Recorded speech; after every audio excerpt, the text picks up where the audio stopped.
30 years of trusted brilliance. Sarvana Elite Golden Diamonds, now in Coimbatore, the ultimate destination for exclusive designs. அனைவருக்கும் வணக்கம். என்னோட press media ஃப்ரெண்ட்ஸுக்கு ரொம்ப ரொம்ப நன்றி. நிறைய ட்ராமா நடக்கிற இடத்துல நீங்கள் இங்கே வந்து இங்கே கூட இருக்கீங்க. Thank you so much. எங்கள் வாழ்க்கையில் எது ஒரு பெரிய ட்ராமாவாக இருக்குது. ஏன்னா இன்னும் 2 நாள் இந்த படம் ரிலீஸ் ஆக போகுது. அதுக்கு தான் பக்குன்னு நம்ம இருக்கோம்.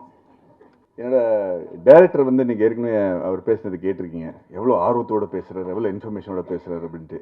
ஆனால் வெற்றி வேலையில் பேசுகிற பேச்சு இன்றைக்கே பேசிட்டார் அவர். ஸோ அதனால் நான் அந்த நன்றிங்கிறது தான் அந்த அப்புறம் தான் சொல்ல போகிறேன். ஏன்னா எனக்கு நல்ல ஞாபகம் இருக்குது. என் முதல் படம் முடிச்ச அப்புறம் மணி சார்கிட்ட போய் நான் ஒரு நல்ல அப்போ தான் இமெயில் புதுசாக வந்துருச்சு. அவருக்கு நான் இமெயில் எழுதினேன். இந்த படம் பெரிய ஹிட் ஆகிடுச்சு, எல்லோரும் நல்ல பேர் புகழெலாம் கிடச்சிருச்சு. ஸோ மனசில் இருக்கிறதெல்லாம் அப்படியே ஒப்பி எழுதி 2-3 பேஜுக்கு 2-3 சைடுக்கெல்லாம் அந்த இமெயில் அனுப்பிச்சு ரொம்ப நன்றிங்க. ஒரு ஒரு பெரிய ப்ரொடியூசரால் கூட தான் மகனுக்கு இந்த மாதிரி ஒரு இன்ட்ரடக்ஷன் கொடுக்க முடியாது அப்படின்னு நிறைய விஷயங்கள் எழுதினேன். மணி சார் வந்து தான் படத்தில் வர வசனங்கள் மாதிரி 2 லைன் நான் பதில் சொன்னார். அவர் ஒன்றுனா தேவையில்லாத உன்னோட கிராட்டிடியூட் எல்லாருக்கும் சொல்லிட்டு தெரியாத, நான் உனக்காக எந்த உபகாரமும் பண்ணல, என் படத்துக்கு என்ன நல்லதோ அதான் நான் செஞ்சேன், அதே மாதிரி நீ படம் பண்ணும்போது அப்படி தான் செய்வேன் அப்படின்னு நம்ம 2 இமெயில் நிறுத்திட்டாரு. ஸோ நானும் அதே மாதிரி இப்போது என்னோடய நண்பர்களுக்கு இந்த டீமில் இருக்கிற யாருக்குமே நன்றி சொல்ல போகுது இல்லைங்க. அது நான் வெற்றி வாய்க்காக நான் வெயிட் பண்ணிகிட்ருக்கேன்னு நான் விக்ரம் வேதா டயத்தை கூட சொல்லியிருக்கேன். அதை நான் இப்போது அந்த மாதிரி ஒரு வாய்ப்பு கிடைக்குங்கிற நம்பிக்கையில் எல்லார்ட்டையும் தைரியமாக நான் நன்றி சொல்ல போவதில்லை. ஆனால் சில பேருக்கு நன்றி சொல்லி ஆகணும். ஜிடி நாயுடுங்கிற ஒரு படம் பண்ணுறதுக்கு முன்னாடி நம்ம என் வாழ்க்கையில் சில ரியல் லைஃப் கேரக்டர்ஸ் அமைஞ்சிருக்காங்க. எனக்கே தெரியாமல் தெரிஞ்சோ தெரியாமலாம் நிறைய பேர். ரங்தே பசந்தி பண்ணும்போது ஸ்குவாட்ரனில் ரஜய் ராத்தோட அதுவும் ஒரு ரியல் கேரக்டர் பேஸ் பண்ணி தான் இருந்துச்சு. குருங்கிற படம் பண்ணும்போது என்னோடய கதாபாத்திரம் அது ஒரு ரியல் லைஃப் கேரக்டர் பேஸ் பண்ணி இருந்துச்சு. அண்ட் ராக்கெட்ரி அஃப்கோர்ஸ் துரேந்தர் அண்ட் இப்போ ஜிடி நாயுடு. சில கேரக்டர்ஸ் பண்ணும்போது நமக்கு பயம் இருக்காது. ஏன்னா அவங்களாம் based on a true character தான் இருக்கும். ஸோ அதோட படம் ஜெயிச்சிச்சுன்னா நல்லது, ஜெயிக்கலன்னா படத்தை பற்றி தான் எல்லோரும் பேசுவாங்க.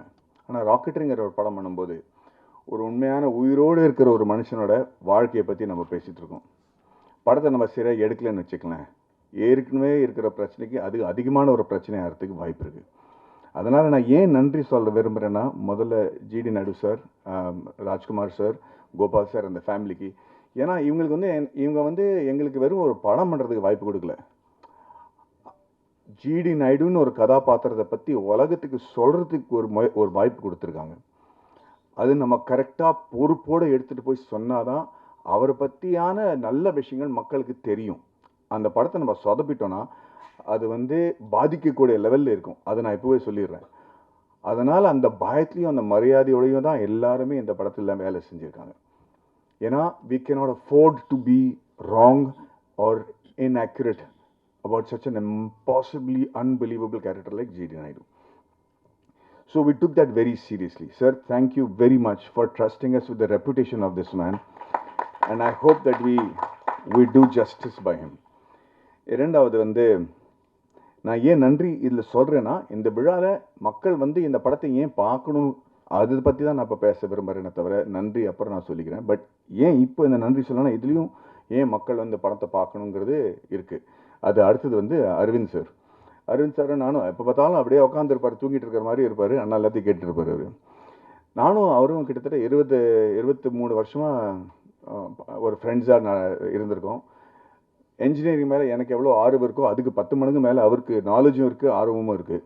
நான் இன்ஜினியர் கிடையாது, நான் என்ஜினியரிங் படிக்கல, ஆனால் இன்ஜினியரிங்கோட மிகப்பெரிய ஃபேன். அதனால் எனக்கு என்னோடய எக்ஸைட்மெண்ட்டுக்கு வந்து ஒரு துணையாக இருந்தது வந்து அரவிந்த் சார் தான். பிகினிங்லேயே வந்து ஹெலிகாப்டர் எப்படி பண்ணணும், அது எப்படி பறக்க வைக்கணும், ஆர்சி ஹெலிகாப்டர், உண்மையான ஹெலிகாப்டரில் ஆர்சி ஹெலிகாப்டர் பிளேன்ஸ் அதெல்லாம் பறக்க வைப்போம். அதுலேயே கீழே வந்து என்னோடய ஃபோனை ஒட்டி அதை எப்படி ட்ரோனை ஆக்குவோம், மேலேருந்து எப்படி ஃபோட்டோ எடுக்க முடியும் அப்படின்னு நிறையா எக்ஸ்பெரிமெண்ட்ஸ்லாம் நம்ம பண்ணியிருக்கோம். ஆனால் அவர் ஒரு சினிமாட்டோகிராஃபர், ஒரு டிஓபி, நிறையா படங்கள் பண்ணியிருக்காரு. இவ்வளோ நல்ல ஃப்ரெண்டாக இருந்தால் கூட நானும் அவரும் சேர்ந்து வேலை செய்கிறதுக்கு வாய்ப்பு கிடைக்கல. அவர் என்கிட்ட சைடாக சொல்லுவார், நம்ம 2 பேரும் எனக்கு ஒரு படமும் கிடைக்கல உங்கள் கூட மேடி அப்படின்னு அவர். எனக்கும் அது புரியல, ஏதோ ஒரு காரணத்துக்கு அது அமையாமையே இருக்கும். ராக்கெட்ரிங்கிற படத்தில் கூட அப்போ நான் பாம்பே போய் செட்டில் ஆகிட்டேன். ரொம்ப நாளுக்கு அப்புறம் தான் தொடர்பே நமக்கு ஸ்டார்ட் ஆகுது. ஆனால் அப்போ கூட நம்ம நடுநடுவில் பேசுவோம் தவிர நிறைய நாள் ஒரு கிட்டத்தட்ட 6-8 மாதமாக பேசலை நம்ம. ஏன்னா நான் பிஸியாக இருந்துட்டேன். திடீர்னு ஃபோன் பண்ணி அவருக்கு நான் ஃபோன் பண்ணுறேன், அரவிந்த் சார் எனக்கு ப்ராஜெக்ட் கிடச்சிருச்சு, நீங்கள் வரீங்களா அப்படின்னு கேட்டிருக்கேன். என்ன ப்ராஜெக்ட் மாதிரி? ராக்கெட்டுன்னு ஒரு ப்ராஜெக்ட். ஓ வெரி குட். நான் என்ன பண்ணுவோம், நீங்கள் வாங்க என் கூட துணையாக இருங்க, இந்த படத்தை நம்ம பண்ணுவோம், உங்களுக்கு இன்ஜினியரிங் பற்றி நிறைய தெரியும், வரீங்களா அப்படின்னு கேட்டேன். வரேனே அப்படின்னாரு. எப்போ வரணும் அப்படின்னு கேட்டார். ஒரு 3 மணி நேரத்தில் ஃப்ளைட் இருக்குது, பாம்பேக்கு வந்துடுறீங்களான்னு கேட்டேன். நம்ப மாட்டீங்க, குடும்பத்தோடு வந்துட்டாங்க சார். அவங்களும் அவங்க ஒய்ஃப், எனக்கு ரொம்ப பிடிச்ச ஒரு லேடி வைஷ்ணவி மேம், 2 பேரும் சேர்ந்து அன்னைக்கு வந்தவங்க ராக்கெட்ரி முடிஞ்சு ரிலீஸ் வரைக்கும் என் கூடயே இருந்திருக்காங்க. ஏன் சொல்ல வரேன்னா, இவர் இந்த சப்ஜெக்ட் என்கிட்ட கொண்டு வரும்போது எனக்கு இதில் ஒரு பயங்கரமான தத்துவம் இருக்கும் அப்படின்னு புரிஞ்சிருச்சு. ஏன்னா லேஸில் கொண்டு வர மாட்டார். அப்படி கொண்டு வந்து இந்த இன்ஜினியரிங்கோட ஆள். எனக்கு ஜிடி நாயுடு பற்றி தெரியாதுங்க. எனக்கு தெரிஞ்சதெல்லாம் கவுண்டமணி சார் ஒருத்தரை பெரிய ஜிடி நாயுடுன்னு திட்டுறது தான் தெரியுமே தவிர, அவர் என்ன ஒரு பெரிய சயின்டிஸ்டா அப்படின்னு கேள்விப்பட்டிருக்கேன். அதுக்கு மேலே எனக்கு அவரை பற்றி தெரியாது. அதுவே ஒரு பயங்கர குற்றுணர்ச்சியோட தான் நான் இப்போ ஃபீல் பண்ணுறேன். ஏன்னா அரவிந்த் சார் இந்த ஆளை பற்றி சொல்லும்போது எனக்கு ரொம்ப நான் ரொம்ப பிரமிச்சு போயிட்டேன். சரி, இவரை பற்றி ஏன் மக்களுக்கு தெரியல அப்படிங்கிறது. இந்த படத்தோட நோக்கமே ஜிடி நாயுடுன்னு ஒரு ஆளை பற்றி நம்ம தமிழ் சிலபஸில் ஒரு சாப்டர் இருக்கணுங்கிறத போராட்டம் தான். நம்ம அதித்தி பாலனோட போராட்டம் அந்த படத்தில் சாப்டர் இல்லைன்னு நான் கேள்விப்பட்டேன். அது எனக்கு ரொம்ப தப்பாக தோணுச்சுங்க. அண்டு அதுக்கப்புறம் இந்த கதை எப்படி நடந்துச்சு, யார் என்ன பண்ணாங்கன்னு ஏற்கனவே எல்லாரும் பேசியிருக்கிறாங்க.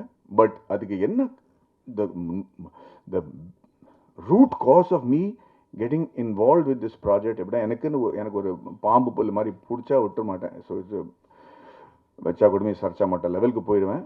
அதுதான் இந்த படத்தில் எனக்கு நடந்துச்சு. ஏன்னா அந்த கதை கேட்ட உடனே ரியலைஸ், இந்த ஆளை பற்றி ஏன் மக்களுக்கு தெரியல, ஏன் நம்ம இந்த மாதிரி ஒரு மிகப்பெரிய மேதையை நம்ம பொத்தி வச்சிருக்கோம், யாருக்குமே ஒன்றும் தெரியாது. சத்யராஜ் சார் சொன்ன மாதிரி வெளிநாட்டில் போய் ஒரு சின்ன பாறாங்கல்லுக்கு ஏதாவது ஒரு டிஸ்கிரிப்ஷன் கொடுத்து அதை ஒரு டூரிஸ்ட் அட்ராக்ஷன் ஆக்கி வச்சு கொண்டாடிடுவாங்க ஒரு கிராமத்தில். நம்ம போயிருக்கோம் நிறைய வாட்டி பார்த்து, என்னடா இதில் இந்த மாதிரி நம்ம நாட்டில் மூளைக்கு மூளை இருக்குது, இது இப்படி பெரிய டூரிஸ்ட் அட்ராக்ஷனாக பண்ணி வச்சுருக்காங்களே நம்ம நிறைய வாட்டி யோசிப்போம். ஆனால் இந்த மாதிரி ஆளுங்க நம்மக்கிட்ட இருக்காங்க, அவங்கள பற்றி தெரியாமல் இருக்கிறது ரொம்ப பெரிய விஷயம். ஸோ அவரை பற்றி ஏன் தெரியணும்? ஏன்னா இன்றைக்கி நடக்கிற பல விஷயங்கள் அவர் அன்றைக்கே பண்ணிட்டார். ஊபருங்கிற விஷயம் இப்போ தான் நமக்கு தெரியும். அது அவர் அன்றைக்கி கிட்டத்தட்ட 80 வருஷம் முன்னாடியே பண்ணிட்டார். அந்த மாதிரி பல விஷயங்கள் இந்த படத்தில் நீங்கள் பார்க்க போகிறீங்க. இதை பற்றி இப்போ நீங்கள் அப்படி திரும்பி பின்னோக்கி பார்க்கும்போது, இவரை பார்த்து தான் இவங்க கற்றுக்கிட்டாங்களா, பில்கேட்ஸ் இவரை பார்த்து தான் கற்றுக்கிட்டாரா அப்படிங்கிற ஒரு ஃபீலிங்கே நமக்கு வரும். ஏன்னா பில்கேட்ஸ் செஞ்ச பல விஷயங்கள் இவர் செஞ்சுருக்காரு. ரெண்டாவது, நானும் கிருஷ்ணகுமார் என்ன முடிவு பண்ணோன்னா, கதையில் இது வரைக்கும் அவர் பற்றி ஏற்கனவே தெரிஞ்ச விஷயங்கள்லாம் நம்ம சொல்ல போகிறதில்ல. ஏன்னா அவர் பற்றி தெரிஞ்ச இவர் இன்வென்டராக இருக்கார், இவ்வளோ விஷயங்கள் இன்வென்ட் பண்ணார், அதெல்லாம் பெரிய படத்தில் ஒரு 10% தான். ஆனால் இவர் என்ன மாற்றங்கள் கொண்டு வந்த முயற்சி செஞ்சார், அந்த மாற்றங்கள் இஸ் இன்க்ரெடிபிளுங்க. ஃபீமேல் எஜுகேஷனாக இருக்கட்டும், எஜுகேஷனல் ரிஃபார்ம்ஸாக இருக்கட்டும், அக்ரிகல்ச்சராக இருக்கட்டும், பாலிடெக்னிக்கிற ஒரு வார்த்தை என்னன்னு இவரால தான் நமக்கு தெரியுது. பாலிட்டிக்கை இன்வென்ட் பண்ணுறதே இவர் தான் ஒரு சுச்சுவேஷன். அப்படி am I right? This is factually. So அந்த மாதிரி இருக்கும்போது ஏன் இவரோட கதையை பொத்தி வச்சுருக்காங்கிறத எனக்கு புரியல. அண்ட் தென் முழு கதை கேட்கும்போது நான் மறந்துட்டேன். இன்றைக்கி இருக்கிற ஸ்டார்ட் அப்ஸ், இப்போ நிறைய பேர் நம்ம நாட்டில் சின்ன சின்ன லேடிஸ் எல்லாம் ஊறுகாய் விற்று அப்பளம் பண்ணி விற்று பல லட்சம் ரூபா மாதத்துக்கு சம்பாதிக்கிறாங்க. Because they started their own enterprise. அது ஸ்டார்ட் பண்ணி ஒரு ப்ராடக்ட் இருக்கிறது மட்டும் இல்லை, அதை எப்படி பாதுகாப்பாக வச்சுக்கிறது, அதோட கம்ப்ளைன்ஸ் என்ன, how do you start the company, how do you do the taxation, how do you do the compliance, quality control, இதெல்லாம் பண்ணி how do you start a bank account, how do you get this money in your account, how do you sell it online, இதெல்லாம் படிக்காதவங்க பண்ணிட்டு இருக்காங்க. And சத்தியமாக சொல்கிறேன், their earning in lakhs rupees. But அவங்களோட அந்த ஊர்கா செய்கிற திறமைக்கு தவிர இந்த ஆண்டர்பிரினர்ஷிப் எப்படி பாதுகாப்பாக வச்சுக்கணும், எது இந்த கம்பெனி நம்மக்கிட்டேருந்து யாரும் எடுத்துகிட்டு போகக்கூடாது, இந்த மாதிரி பல விஷயங்கள் இருக்கு இல்லையா, அதெல்லாம் அவர் அப்போவே செஞ்சு வச்சுருக்காரு. அண்ட் இன்றைக்கி ஜிடி நாயுடு நம்ம அன்றைக்கே கொண்டாடி இருந்தோம்னு வச்சுங்களேன். அன்றைக்கி முதல்ல வெள்ளைக்காரங்க அவங்கள ஸ்டாப் பண்ணாங்க, அவருக்கு கிடைக்கக்கூடிய மரியாதை கொடுக்கல, அவங்களுக்கு கிடைக்கக்கூடிய அவர் சக்ஸஸ்ஃபுல் ஆகிறதுக்காக நடுவில் நின்னாங்க. ஆனால் இந்த படத்தோட டேக்லைனே feared by the British and forgotten by his countryman. ஏன் ஃபியர் பண்ணாங்கிறது கூட நீங்கள் பார்க்கணும். ஏன்னா என்றைக்கும் அவர் பிரிட்டிஷ்காரன் முன்னாடி தலை குனியவே இல்லை. பிரிட்டிஷ்காரங்க ஜிடி நாயுடு பொறுத்த வரைக்கும் ஜெயிக்கவே முடியலைங்க. கடைசி வரைக்கும் அவங்க நாட்டை விட்டு ஓட்டுற வரைக்கும் அவங்களால ஜிடி நாயுடுக்கு ஒன்றுமே செய்ய முடியல. ஆனால் அதுக்கப்புறம் வந்த பிரச்சனை தான் இன்னும் வருத்தமாக இருந்துச்சு. நம்ம ஆளுங்களே போட்டு அவரை ஸ்டாப் பண்ணிட்டாங்க. ஏன்னா அவர் இன்னைக்கு நம்ம ஸ்டாப் பண்ணலன்னு வச்சுக்கலாம், Coimbatore would be one of the biggest industrial hubs in the world. அந்த காலத்திலேயே ஒரு மிகப்பெரிய கம்பெனி கோயம்புத்தூருக்கு வந்து இன்னைக்கு கோயம்புத்தூரோட கதையே வேறையாக இருந்திருக்கும், இந்தியாவோட கதையே வேறையாக இருந்திருக்கும். அந்த காரணத்துக்காக தான் இந்த படம் பார்க்குறது இம்பார்ட்டண்ட்டுங்க. ஸோ ஐ எம் செகண்ட்லி ரெண்டாவது நன்றி நான் சத்யராஜ் சார், ஜெயராமன் சார் 2 பேருக்கும் சொல்லணும். பிகாஸ் அவங்க 2 பேரும் மேதைங்க. ஒரு சின்ன குழந்தையோட ஆர்வம் எப்படி இருக்கும் தெரியுமா? ஒரு புதுசாக எதாவது பார்க்கும்போது, ஒரு ஜூக்கோ சர்க்கஸோ போகும்போது அந்த கண்ணில் ஒரு ஆர்வம் இருக்குல்ல, அதுக்கு மேலே இருக்க ஆர்வத்தோடையும் எனர்ஜியோடையும் செட்டில் வந்து என்றைக்குமே நம்ம இவ்வளோ பெரிய எக்ஸ்பீரியன்ஸ்ட் ஆர்டிஸ்ட்டுங்க அப்படின்னு காட்டாமல் எல்லாருக்கும் ஒரு இடம் கொடுத்து, எந்த சீனில் பக்கத்தில் கம்முன்னு நிற்கணுமோ அந்த சீனில் பக்கத்தில் கம்முன்னு தான் நிற்கிறாங்க. ஒரு இந்த மாதிரி சீனியர் ஆர்டிஸ்ட்டுக்கு அந்த மாதிரி ஒரு மெச்சூரிட்டி பார்த்தோன்னே நம்ம எல்லாருமே செட்டில் புரிஞ்சுக்கிட்டோம். This is the what commitment level means. So உங்கள் வயசில் கூட நான் இந்த மாதிரி கமிட்டடாக இருக்கணுங்கிற ஒரு வேண்டுகோளோடு நான் உங்களுக்கு நன்றி சொல்கிறேன் சார். யார் look at how young is looking, is giving a run for the money to all young actors. And கடைசியாக நன்றி சொல்கிறது ஏன் மறுபடியும் நன்றின்னு சொல்கிறேன், பிகாஸ் இதுக்கு இந்த சினிமாவுக்கு பொறுத்த ஒரு விஷயமா இருக்குது. இஸ் விஜய் அண்ட் வர்கீஸ் மூலம் 2 பேரும் என்னோட ராக்கெட்டில் ப்ரொடியூசராக இருந்தாங்க. இந்த படம் பண்ணும்போது பல வாட்டி எனக்கு வந்து நான் உள்ளே போயிட்டேன்னா வெளியே வர முடியாதுன்னு எனக்கு தெரியும். ஆனால் எனக்கு நம்பிக்கைன்னு ஒன்று கொடுக்கறதுக்கு ஏன் இல்லாமல் இருக்கிறதுக்கு காரணம் என்னென்னா, எனக்கு புரியல ஏன் இந்த ஆளை பற்றி யாருக்கும் தெரியல அப்படிங்கிறது. நான் நிறைய ஆராய்ச்சி பண்ணிட்டு இருந்தேன், அதுக்கு டைம் ஆகிட்டு இருந்துச்சு. அண்ட் நிறைய வாட்டி நான் விஜய் சொன்னேன், Vijay I sure you want to do this film, I sure we want to do this film அப்படின்னு கேட்டிருக்கேன். எனக்கு என் மேலே எவ்வளோ நம்பிக்கை இல்லையோ அதை விட பல மடங்கு அதிக நம்பிக்கை விஜய்க்கு என் மேலே இருந்திருக்கு. அதுக்காக ரொம்ப நன்றி விஜய், தேங்க்யூ மேன். என்னை பற்றி என்னையே வந்து கற்றுக்க வச்சுட்டாரு. ஸோ ஐம் அண்ட் அதுக்கு காரணம் the reason I'm saying is, ஏன் இந்த படம் பண்ணக்கூடாதுன்னு நான் சொல்லிட்டு இருக்கிறதுக்கு காரணமே இதுதான். ஏன்னா ஏதோ ஒரு மனசில் நெடுக்கலாக இருந்துச்சே, ஏன் why is people not talking about him, and I just couldn't find the reason. I just do not know why we didn't celebrate him, and that was making me very insecure. And finally பாட்காஸ்ட்னு சொல்லிட்டு இருப்பார்ல நம்ம இயக்குனர், ஒரு he's become not just my director but a very close family மாதிரி. But படம் ஒத்துக்கிறதுக்கு காரணமே இந்த மாதிரி ஒரு பாட்காஸ்ட் தான். இந்த படத்தோட ஒரு சீனோட பாட்காஸ்ட் நான் ப்ளே பண்ணி காட்டணும்னு ஆசைப்படுறேன் சார். இவரோட குரல், இவர் பண்ண சவுண்ட் எஃபெக்ட்ஸ் எல்லாரும் கேட்டுங்க. அவரது உதவியாளரும் இன்னொரு குமாஸ்தாவும் பேசிக் கொண்டிருக்கிறார்கள். சாரங்கபாணி வந்ததும் எழுந்து நிற்கிறார்கள். சாரங்கபாணி டென்ஷனாக, வெளில போறது ஜிடி நாயுடு ஆபீஸ்ல வேலை பார்க்குற கிளர்க்கு தானே, எதுக்கு வந்துட்டு போறார்? வருமான வரி உதவியாளர். ஐயா, இவர் வேற ஜோலியா வந்திருக்கிறாரு.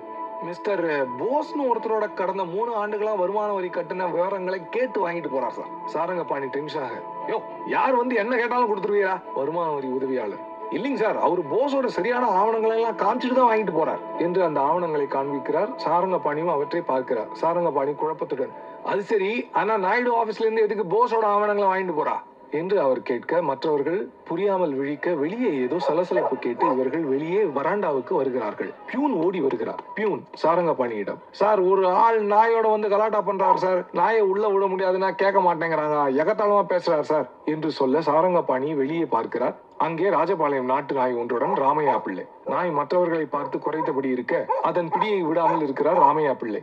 சாரங்கபாணி வாசலை நோக்கி நடந்து வருகிறார். ராமையா பிள்ளை உறக்க சாரங்கபாணிக்கு கேட்கும்படி, வணக்கம் சார், வாழ், இப்பெல்லாம் அடிக்கடி சந்திக்கிறோம். சாரங்கபாணி கடுப்புடன் நடந்தபடியே. மீதி போய் படத்தை பாருங்க. இப்படி ஒருத்தர் கதை சொன்னாங்கன்னு வச்சுங்களேன், எப்படிங்க நம்ம பண்ணாமல் இருக்க முடியும்? இதை பற்றி கவலைப்படாத, இன்னும் 4 மணி நேரத்தில் படம் பார்க்க போகிறாங்க. ஸோ அது இதில் நிறைய மாற்றங்கள் இருக்குது, பேரெல்லாம் மாற்றிருக்கோம் நம்ம, அதனால் ஏன்னா அந்த சென்சரோட மேட்டர்லாம் இருக்குது. பட் இரியா உன் குரல் தான் எனக்கு ராத்திரி கூட கேட்குது. ஸோ அந்த மாதிரி ப்ரெப் இருக்கும்போது எந்த நடிகனாலையும் இல்லைன்னு சொல்ல முடியாது. ஸோ இந்த வாய்ப்பு எனக்கு கிடச்சதுக்கு நான் வந்து ரொம்ப பெருமைப்படுறேன். காந்தின்னு ஒரு படம் சொன்னால் நீங்கள் வந்து பென் கிங்ஸ்லி பற்றி தான் யோசிப்பீங்க. பிகாஸ் இல்லை, நம்ம வந்து அன்றைக்கி நம்ம பேசிட்டு இருக்கோமோ, வீரபாண்டிய கட்டபொம்மன்னா நமக்கு வந்து சிவாஜி கணேசன் சார் தான் ஞாபகம் வருவார். அது ஒரு பெருமையோட ஒரு பொறுப்பு கூட தான். So I hope that with GD Naidu I have done justice to one great legendary man and be my honour.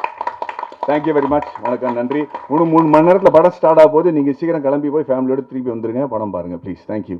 Sarvana Elite Gold and Diamonds, the ultimate destination for exclusive designs.